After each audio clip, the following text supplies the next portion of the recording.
So, when you think of Montessori, what comes to mind? You probably picture kids working quietly with these really beautiful wooden materials. But, behind all of that, there's this powerful and, honestly, surprisingly simple philosophy that language isn't just something we learn in our heads. It's learned through the hand, through all of our senses. So let's dive into how this fascinating approach actually works. Right at the heart of this whole thing is a fundamental puzzle. I mean, really think about this for a second. How do you teach a child something as abstract and totally invisible as a sound like k or s? You can't just hand it to them, right? Well, this is the central challenge that the Montessori method so brilliantly sets out to solve. And the answer? Well, it all begins with this one core idea: language through the hand. It's all about taking the world of sounds and letters, this stuff that just exists in our minds or in the air, and turning it into a physical, tangible experience that a child can quite literally get their hands on. And what's really amazing is just how simple the guiding principle is. I mean, every single language material in a Montessori classroom is designed with this one singular goal in mind: to make abstract concepts concrete. It's about turning an idea into an actual object that a child can hold and touch and explore for themselves. Okay, so how do we even begin? How do you touch a sound? It sounds impossible, but this is where we meet one of the most famous tools in the entire method. This is where the genius of the sandpaper letters comes into play. The process itself is so simple, but it's incredibly powerful. First, the child sees the symbol, let's say it's the letter M. Then, they use their fingers to trace the rough, sandy shape of the letter. And as they're tracing it, they say the sound, mmm. See? This isn't just rote memorization. It's forging this deep, multi-sensory connection in the brain between what they see, what they feel, and what they hear. And none of this is by accident. The whole process is incredibly deliberate. You teach the sound of the letter, not its name, M.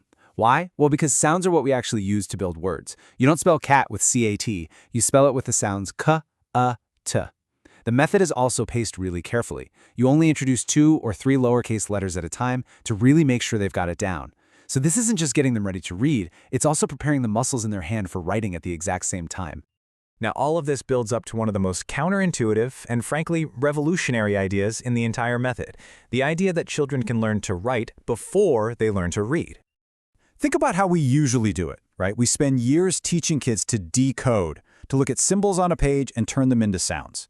But Montessori just flips that script completely. It focuses on encoding first, letting kids take the thoughts that are in their head and turn them into physical words, all without ever having to pick up a pencil. And this is the crucial part. They use a tool called the movable alphabet. It's basically a big box full of wooden letters, and a child can physically build words. They can spell out cat, or sun, or I love my mom. This completely frees their ability to express complex thoughts from the physical difficulty of handwriting, which actually develops much later. It is a total game changer. And believe it or not, this is really just the beginning. That foundation, built by the sandpaper letters and the movable alphabet, it opens up a complete pathway that guides the child from building their very first word all the way to writing their own stories. Once they can build words, the whole journey just keeps going. They might move on to object boxes, where they match a little toy animal to the written word cat, making that first big leap into reading comprehension. From there, they'll go to reading cards and eventually to these amazing grammar symbols that turn abstract ideas like nouns and verbs into physical, color-coded shapes. Every single step just builds on the last one, creating this complete, holistic system for expression. But beyond all the tools and the techniques, what really sits at the emotional heart of this method is that powerful moment of self-discovery. It's that spark that happens when a child realizes they haven't just been playing with letters, they've actually cracked a code. Just picture this scene. A child has been tracing the sandpaper letters for a while. She takes out the movable alphabet. She finds the sound M, then O, then M again. She puts them together and spells mom. And in that instant, her eyes just light up. This wasn't an assignment. It's a revelation.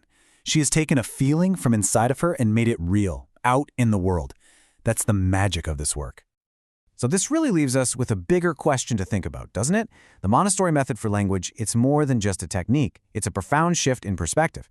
It asks us to consider, what if the goal of education wasn't simply to teach children things, but to give them the tools to discover everything for themselves?